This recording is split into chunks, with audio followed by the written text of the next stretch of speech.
Hey everyone, today we are going to discuss about the topic diabetes mellitus. Diabetes mellitus बहुत ही important topic है, exam oriented भी है and competitive के लिए भी बहुत ज़्यादा इंपॉर्टेंट है. तो हम इसको बिल्कुल आराम से समझेंगे कि डायबिटीज मेलिटस क्या होता है, क्या टाइप्स होते हैं डायबिटीज मेलिटस के, और डायबिटीज मेलिटस किस कंडीशंस के अंदर अराइज होते हैं एंड क्या इसकी मेन इंटरवेंशंस हो सकते हैं जिससे हम डायबिटीज मेलिटस को ट्रीट कर सकते हैं.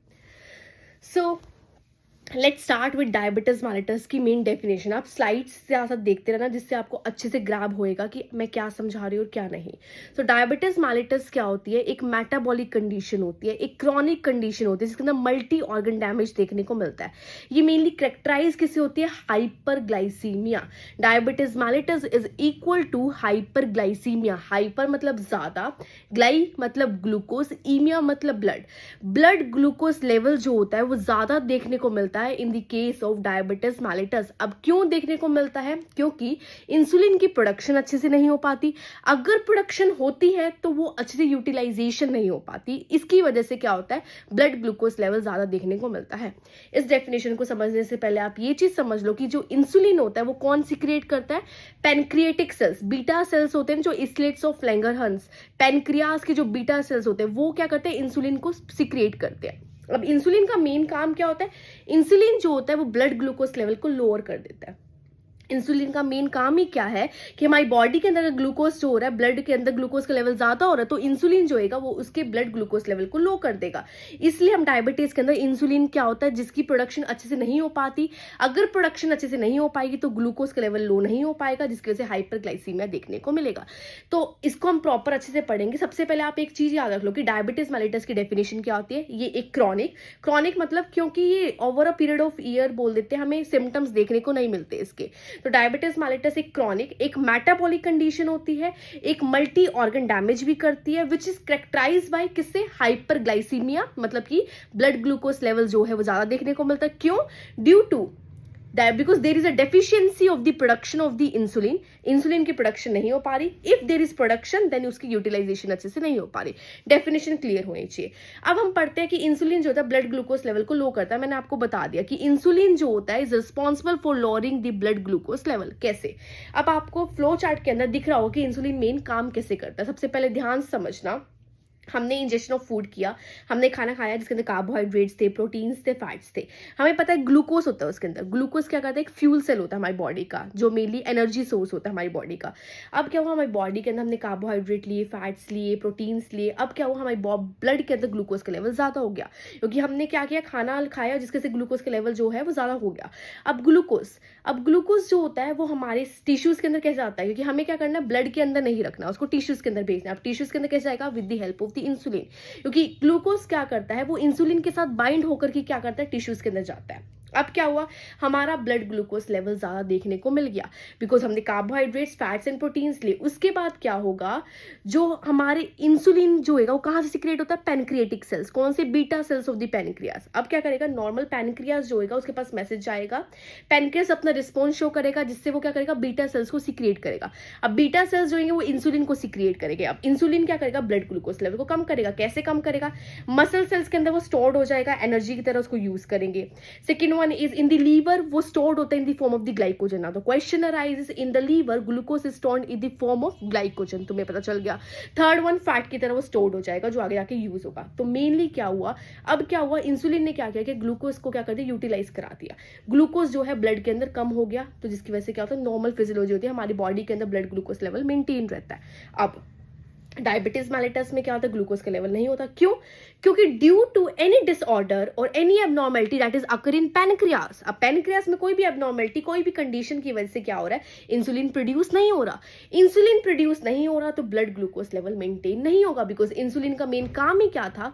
ग्लूकोज को यूटिलाइज करवाना बॉडी के अंदर, उसको टिश्यूज के पास भेजना. तो नॉर्मल कंसेप्ट ये हो. So now we are going to discuss about the types. कितने टाइप की डायबिटीज मेलिटस देखने को मिलता है? Type 1 diabetes mellitus, type 2 diabetes mellitus, gestational diabetes mellitus और द अदर वन. गेस्टेशनल जो होता है as you know the name suggest pregnancy के अंदर देखने को मिलता है.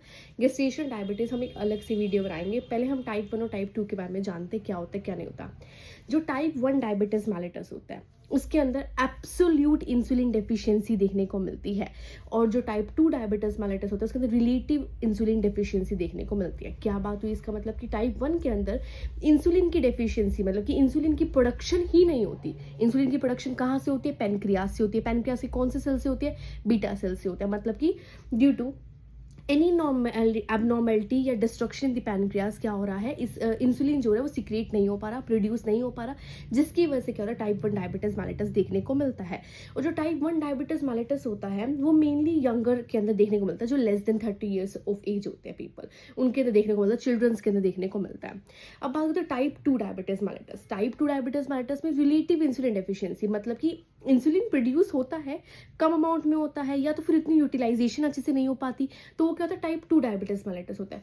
और टाइप 2 डायबिटीज मेलिटस जो होते हैं वो more than 30 years of the patient के अंदर देखने को मिलता है। जो 30 ईयर्स से ज़्यादा होते हैं उनके अंदर ज़्यादा देखने को मिलता है। एंड एज मैंने बताया कि वो एब्सोल्यूट होता है, वो रिलेटिव होता है। तो टाइप 1 डायबिटीज मेलिटस को हम क्या बोलते हैं? इंसुलिन डिपेंडेंट डायबिटीज मेलिटस बोलते हैं। क्यों? क्योंकि इंसुलिन के ही ऊपर ही उसका मेन काम होता है, क्योंकि इंसुलिन ही प्रोड्यूस नहीं हो रहा है। इन टाइप 2 डायबिटीज मेलिटस हम उसको बोलते हैं नॉन इंसुलिन डिपेंडेंट, बिकॉज वो इंसुलिन पे डिपेंड नहीं होता, वो लाइफस्टाइल। अगर हम लाइफस्टाइल मॉडिफिकेशन करेंगे, हम ऑरल ड्रग्स ले रहे हैं, इंसुलिन थेरेपी भी ले रहे हैं, साथ में हम अपनी लाइफस्टाइल को मॉडिफाई कर रहे हैं, हम एक्सरसाइज कर रहे हैं, योगा कर रहे हैं, मेडिटेशन कर रहे हैं, तो उससे हम डायबिटीज को क्या कर सकते हैं? प्रिवेंट कर सकें। तो हमने बात कर ली कि type 1 diabetes mellitus is also known as the insulin dependent diabetes mellitus, and type 2 is known as the lifestyle related होता है, and non insulin dependent diabetes mellitus होता है। Type 1 is seen in less than 30 years of age and type 2 is seen in the greater than 30 years of age। अगर बात करें type 1 diabetes mellitus की, तो जो उसका ऑनसेट होता है वो सडन देखने को मिलता है, और जो टाइप 2 होता है उसका ऑनसेट ग्रेजुअल होता है। ग्रेजुअल का मतलब ये कि हमें for the years of time हमें उसके सिम्टम्स नहीं दिखते, एसिम्प्टोमेटिक होता है। हमारी लाइफस्टाइल मॉडिफिकेशन की वजह से हमें टाइप 2 डायबिटीज मेलिटस देखने को मिलता है। उसके अलावा जो डायबिटिक कीटोएसिडोसिस होता है, एक वन ऑफ द कॉम्प्लिकेशन होती है डायबिटिक मेलिटस की, तो वो complication we will discuss about in detailed also. तो इसके अंदर हमें क्या होता है, डायबिटिक कीटोएसिडोसिस का जो मोर रिस्क होता है वो टाइप 1 में देखने को मिलता है, टाइप 2 में उसका जो रिस्क होता है वो रेयर होता है। सो मोस्ट कॉमन जो चांसेस होते हैं डायबिटिक कीटोएसिडोसिस के, वो टाइप 1 के अंदर देखने को मिलते हैं, टाइप 2 के अंदर वो क्या होता है, रेयर होता है। उसके अलावा हम बात करते हैं कि जो टाइप 1 डायबिटीज मेलिटस होता है उसके अंदर हम मेनली इंसुलिन थेरेपी देते हैं, लेकिन टाइप 2 डायबिटीज मेलिटस के अंदर अगर मेन ट्रीटमेंट या इंटरवेंशन की बात करें तो लाइफस्टाइल मॉडिफिकेशन होगी, ऑरल जो भी थेरेपी चल रही है, जो भी इंसुलिन थेरेपी चल रही है, उससे हम क्या कर सकते हैं, कोई भी कॉम्प्लिकेशंस को प्रिवेंट कर सकते हैं और उसको हम डायबिटीज मेलिटस को क्या कर सकते हैं, ट्रीट कर सकते हैं। This is all about the type 1 and type 2 diabetes mellitus, जो मेन आपको डिफरेंस पता होना चाहिए। And one most important thing, type 1 को हम ऑटो इम्यून डिसऑर्डर बोलते हैं, मतलब ऑटो इम्यून बोलते हैं क्योंकि वो सेल को क्या करता है, डिस्ट्रॉय करना स्टार्ट कर देता है। तो आपको नॉर्मल डिफरेंस पता होना चाहिए कि टाइप 1 डायबिटीज मेलिटस क्या होता है एंड टाइप 2 डायबिटीज मेलिटस क्या होता है। टाइप 1 नॉर्मली फुली डिपेंडेंट होता है इंसुलिन के ऊपर, एंड टाइप 2 के अंदर जो होता है रिलेटिव इंसुलिन डेफिशिएंसी होती है, इंसुलिन की रेजिस्टेंस देखने को मिलती है, या जो यूटिलाइजेशन है वो अच्छे से प्रॉपर नहीं हो पाती है। This is all about the type 1 diabetes mellitus and type 2 diabetes mellitus. इसके अलावा the most important concept related to NCLEX बोल लो या फिर कोई भी कॉम्पिटिटिव एग्जाम से बोल लो, तो सबसे पहले प्रायोरिटी पे एक चीज़ याद रखना कि जो डायबिटीज मेलिटस होता है वो इक्वल टू होता है हाइपरग्लाइसीमिया। हाइपोग्लाइसीमिया और हाइपरग्लाइसीमिया के हम सिम्टम्स देखते हैं, तो हाइपोग्लाइसीमिया में कोल्ड और क्लैमी स्किन देखने को मिलती है, ठंडी एंड क्लैमी स्किन देखने को मिलती है, and warm and dry skin hyperglycaemia के अंदर देखने को मिलती है। पूछते हैं कि if a person is suffering from cold clammy skin या स्वेटिंग हो रही है तो कौन सा सिम्टम है, that is a symptom of the hypoglycaemia, सबसे इंपॉर्टेंट। इसके अलावा आपको एक चीज और पता होनी चाहिए कि जो टाइप 1 होता है वो इंसुलिन डिपेंडेंट होता है, एंड टाइप 2 जो होता है वो नॉन इंसुलिन डिपेंडेंट होता है और लाइफस्टाइल मॉडिफाई से ट्रीट कर सकते हैं।